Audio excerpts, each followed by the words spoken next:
B2 शासकीय अभियांत्रिकी महाविद्यालय उड्डाणपूल अन धर्मवीर छत्रपती संभाजी महाराज तलाव विकासाबाबत आमदार देवेंद्र कोठे यांनी अर्थसंकल्पीय अधिवेशनात मागण्या मांडल्या।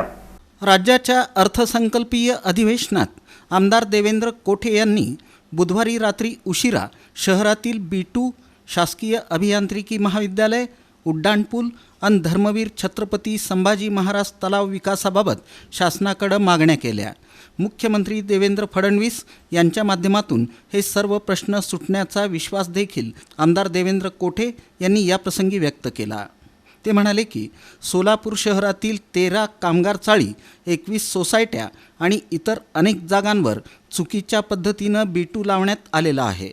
तत्कालीन ब्रिटिश जिल्हाधिकाऱ्यांनी शहराचा विकास करताना या जमिनी लोकांना विकल्या होत्या। मागील 60 ते 70 वर्षांमध्ये या भागातील खरेदी विक्री थांबलेली नव्हती। बांधकाम परवाने, वापर परवाने देखील मिळत होते, परंतु महाविकास आघाडी सरकारच्या काळात यावर बंदी आणण्यात आली। त्यामुळे नागरिकांना बांधकाम परवाना खरेदी विक्री करता येत नाही।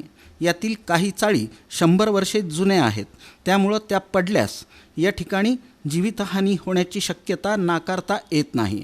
त्यामुळे शासनानं चुकीच्या पद्धतीनं लावलेला B2 माफ करावा आणि शहराच्या पुनर्विकासाचा प्रश्न मार्गी लावावा अशी मागणीही आमदार देवेंद्र कोठे यांनी केली। सोलापूर शहरासाठी मंजूर झालेल्या 2 उड्डाणपुलांचं काम केंद्र आणि राज्य सरकारच्या जागा हस्तांतरित न झाल्यामुळं रखडलं आहे। त्यामुळं मुख्यमंत्री देवेंद्र फडणवीस यांनी याबाबत लवकरात लवकर बैठक घेऊन या जागा हस्तांतरित करण्याबाबत आदेश द्यावेत अशी विनंतीही त्यांनी केली। सोलापुरातील शासकीय अभियांत्रिकी महाविद्यालयाचा प्रश्न गेल्या 60 वर्षांपासून प्रलंबित आहे। सोलापूरसाठी मंजूर झालेलं शासकीय अभियांत्रिकी महाविद्यालय इतर शहरात वळवण्यात आलं। याबाबत मागणी केल्यानंतर तत्कालीन पालकमंत्री चंद्रकांत पाटील यांनी प्रयत्न करून सोलापूरला शासकीय अभियांत्रिकी महाविद्यालयाला मंजुरी मिळवून दिली। तंत्रनिकेतन महाविद्यालयाच्या 34 एकर जागेवर शासकीय अभियांत्रिकी महाविद्यालय सुरू करता येईल। यासाठी 250 कोटी रुपयांचा प्रस्ताव तयार करण्यात आला आहे। या प्रस्तावाचा सकारात्मक विचार करून याच अर्थसंकल्पात त्यासाठी तरतूद करावी अशी मागणीही आमदार देवेंद्र कोठे यांनी अधिवेशनात केली। विजयपूर रस्त्यावरील धर्मवीर संभाजी महाराज तलाव विकसित करण्याची गरज आहे। त्यासाठी 50 कोटी रुपयांचा विस्तृत प्रकल्प अहवाल देखील तयार करण्यात आला आहे। हा तलाव परिसर विकसित केल्यास पर्यटकांना चांगलं पर्यटन स्थळ उपलब्ध होईल। सोलापूर शहरातील जे छत्रपती संभाजी महाराजांचं तलाव आहे त्या तलावाचं विकसीकरण करणं गरजेचं आहे। जवळपास 50 कोटी रुपयाचा DPR अध्यक्ष महोदय तयार असून ती जर तलाव विकसित केलं तर धार्मिक पर्यटनासाठी सोलापूरात येणाऱ्या लोकांना एक चांगलं स्थळ त्या ठिकाणी उपलब्ध होऊ शकतो। आणि अध्यक्ष महोदय, सोलापूर शहराला जे 2 उड्डाणपूल मागच्या 10 वर्षापासून मंजूर आहेत, केंद्रीय नितीन गडकरी साहेबांकडून त्याचं भूमिपूजन सुद्धा झालेलं आहे, त्याचंही काम अद्यापपर्यंत सुरू झालेलं नाही आहे। काही केंद्र सरकारच्या आणि राज्य सरकारच्या जागा अद्याप ताब्यात मिळालेल्या नाहीत। मुख्यमंत्री देवेंद्र फडणवीस साहेबांनी लवकरच ह्याच्यावर एक बैठक घेऊन ह्या जागा हस्तांतरित करण्याचं जर नियोजन केलं तर हे काम लवकर सुरू होऊ शकतो, हे मला खात्री आहे।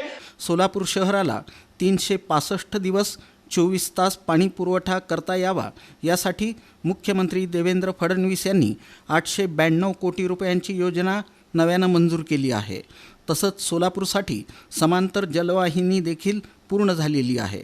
या योजनेच्या पूर्ततेसाठी जागतिक बँकेकडून अर्थसहाय्य मिळणार असून 2047 सालचा विचार करून जागतिक बँकेनं सुचवलेल्या सुधारणा शासनानं स्वीकारल्यामुळं हे काम लवकरच पूर्णत्वास जाईल असंही आमदार देवेंद्र कोठे या प्रसंगी बोलताना म्हणाले। सोलापूर शहराला रोज पाणी पुरवठा होण्यासाठी मुख्यमंत्री महोदयांनी समांतर जलवाहिनी मंजूर केली होती, त्याचंही काम सुद्धा या सरकारच्या माध्यमातून पूर्ण झालेलं आहे।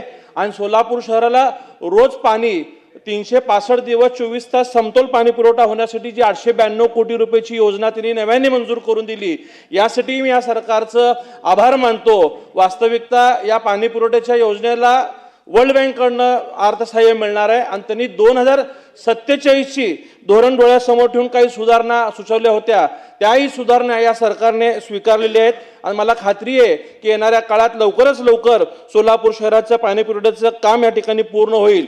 माझ्या मतदारसंघातील अक्कलकोट रोड MIDC येथील मूलभूत सुविधा म्हणजे जसे की रस्ते मागच्या 40 वर्षापासून त्या ठिकाणी होत नव्हते. अत्यंत दुरावस्था असलेल्या ह्या रस्त्याला या महाराष्ट्र सरकारने विशेषतः मुख्यमंत्री देवेंद्र फडणवीस साहेबांनी एकाच वेळी जवळपास 56 कोटी रुपयाची मंजुरी त्या ठिकाणी दिलेली आहे.